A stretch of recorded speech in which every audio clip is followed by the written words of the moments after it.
హిందువులంతా ఒకసారి ఆలోచన చేయాలి. మన ధర్మం మంటగలుస్తున్నప్పుడు మన బాధ్యత అది. ఎవరో చేస్తారు, ఏదో చేస్తారు అనుకుంటే తప్పు. ఎక్కడి నుండి వస్తారు అనుకుంటే తప్పు. ఎక్కడికక్కడ మనం కట్టడి చేస్తే తప్ప ఈ అశృంఖల వికృత చేష్టాలని మనం ఆపలేం. కాబట్టి చాప కింద నీరులాగా ప్రతి ఒక్కడు మన పక్కనే ఉంటూ మన గుంతలు తవ్వే సంస్కృతి రోజు రోజుకు పెరిగిపోతుందని వాళ్ళు అనుకుంటున్నారు. రోజు రోజుకు మనం యాడ్ అవుతున్నాం. మన ధర్మంకి ఎక్కడ హాని జరుగుతుందో విత్ ఇన్ సెకండ్లో మనకు తెలిసిపోతుంది. నాలాంటోడు ఒక్కడు కాదు, వందలు కాదు, లక్షల్లో వస్తున్నారు. కాబట్టి అన్య మతస్థులారా జాగ్రత్త. మీ ప్రార్థన మందిరాల్లో చాలా గౌరవం నాకు. మీ ప్రార్థన మందిరాలు అంటే బాగా పూజ చేయండి, బాగా ప్రార్థించండి. అది ఏ మతం అన్నా కావచ్చు.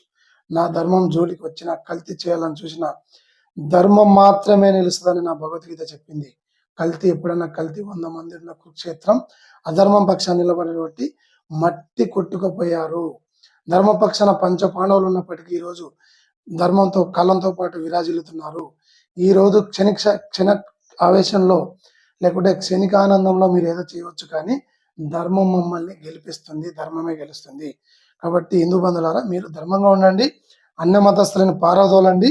ఒక్కడు పోతే కంప్లైంట్, 100 మంది పోతే శాసనం. నాకు శాసనం కావాలి, నేను శాసించే స్థాయికి రావాలంటే మనం గుంపుగా వెళ్ళాలి, అధర్మాన్ని ఖండించాలి, ధర్మం పక్షాన్ని నిలబడాలి. జై శ్రీరామ్, జై భారత్, భారత్ మాతాకి జై. హిందూ బంధాలకి ఒకటే, కల్తీ నా కొడుకులు ఎక్కడున్నా, నువ్వు తినే ఫుడ్ కావచ్చు, ప్రార్థించే మందిరం కావచ్చు, మొక్కే గుడి కావచ్చు, కల్తీ ఎక్కడ జరిగినా మనకెందుకు లేనకూడదు. ఇది నాది, ఈ ధర్మం నాది, ఈ పొలం నాది, ఇది నా చెల్లి, ఇది మా అమ్మ, ఇది నా ఇల్లు అని ఎట్లా ఫీల్ అవుతావో ధర్మం కూడా మెయిన్ బాధ్యత. అది ఉంటేనే మనం ఉంటాం. ధర్మమే మనకు పృథ్వీ అంటే పుడమి. అది ఉంటేనే మనం అన్ని నిలబెట్టుకోగలం. ప్రతి ఒక్కరు ఈ ధర్మాన్ని ఆచరించాలని, మిగతా ధర్మాలను కించపరచడం అవసరం లేదు. దాడికి వస్తే దండన చేయాలి, ఇది నేర్చుకోవాలి.